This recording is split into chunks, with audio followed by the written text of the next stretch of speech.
everybody! Woo! Come on, man. I know it's late. Let's go. Make some noise. Oh, Cowboys. Hey, how you doing? So this is my first open mic night. Yeah. Be kind to me. I thought about taking a Xanax before I came out, but then I thought I don't want to pass out on the stage and they think some old man had a heart attack up here.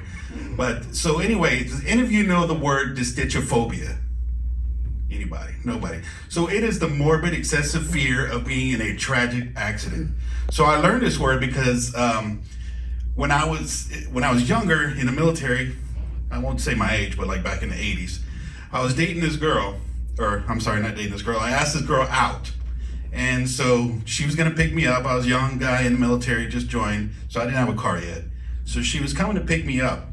And so I was getting ready, I was like, I'm gonna get lucky tonight. I got this girl I just met, hopefully it's gonna be a good date. So I get out and I'm waiting out by the curb waiting for her to pick me up. And is anybody familiar here with the old Ford Pintos that used to blow up whenever they got hit in the rear?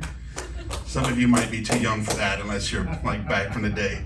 So anyways, I'm sitting there waiting and I'll see this Ford Pinto driving up and I'm like, man, I was like, who's driving that car? I was like, and then all of a sudden it stops right in front of me and it's Linda, the girl that's taking me on a date. And I was like, shit. I was like, I guess, we'll be all right. And mind you, I was living in South Dakota and this is the middle of winter. And so we go out, we have our date, doing good. And we're coming home and we're exiting the highway and you get like one of these big exits where you go down in a circle there. And all of a sudden the car lost control, hit black ice.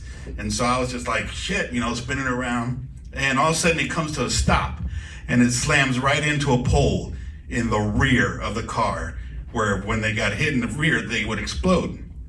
And so that was the first thing that came to my mind was this explosion. Like, screw Linda, So I kicked the door open, I did some of my military maneuvers that, I learned from the Air Force and went running just as fast as I could away from the car. And I assumed Linda was running with me because surely she had to know about the Ford Pintos. But when I got to the way far, at least good 50, 60 yards away when I was out of the blast range, I looked back and Linda's still standing there, at the car looking at me. And I'm like, shit. I was like, the car's gonna blow. And she just got into it, turned it on, drove up and came and got me and just gave me a look and just shook her head. And I was like, damn, I'm not getting lucky tonight. So she went and dropped me off and that was the last time I saw Linda there. But, going on to other things and topics, and racism's a hot topic nowadays too.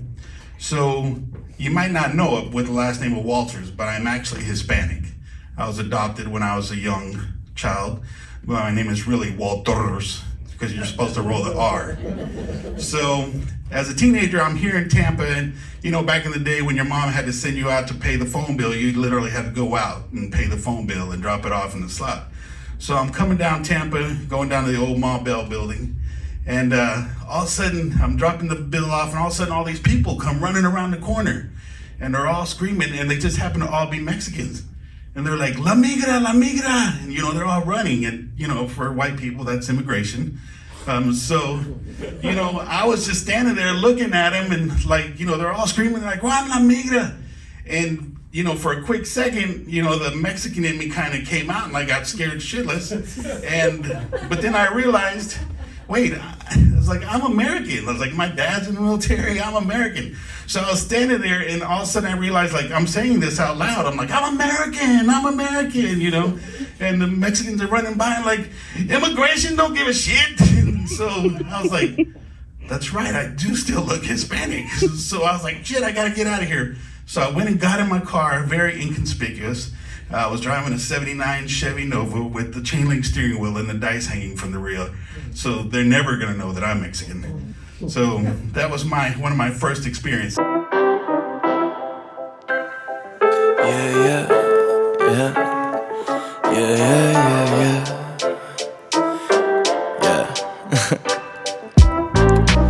My life depends on trying to figure a scribble I could let loose, dodging the dribble that they trying to throw my way.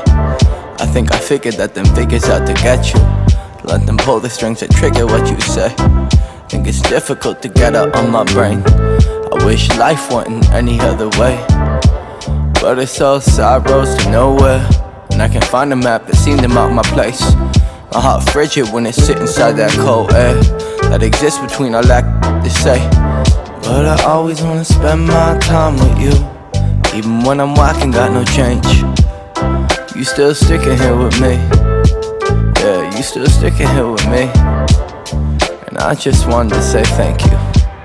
Thank you. I'm a scrub, but you still love me. You love me.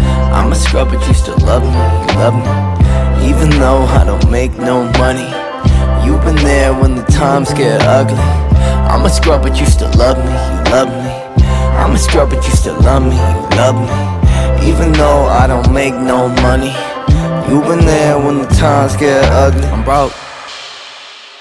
Oh wait, it's the second verse, right? I think it goes like, I've been stuck inside this pocket of debt, empty walls and stress. Gotta stop smoking this cess, I turn redundant. I'm a con, I'm ignoring myself. Can't stomach her dwelling. She steady telling me I'm the center of all my problems, but I can't complain, I ain't a man of my own. I'm 26, not home. I ain't grown, been wasting my way to progress, but at least I got your love on my back. You steady making me laugh. For that, I gotta thank the Lord above us, cause you make me smile when my world look gray. You make me laugh when my Santa is blue. My world's low pockets in these words I make. And yeah, I'm a scrub, but at least I got you. Yeah, at least I got you. And I just wanted to say thank you. Thank you. I'm a scrub, but you still love me. You love me. I'm a scrub, but you still love me. You love me. Even though I don't make no money, you've been there when the times get ugly. I'm a scrub, but you still love me. You love me. I'm a scrub, but you still love me. You love me.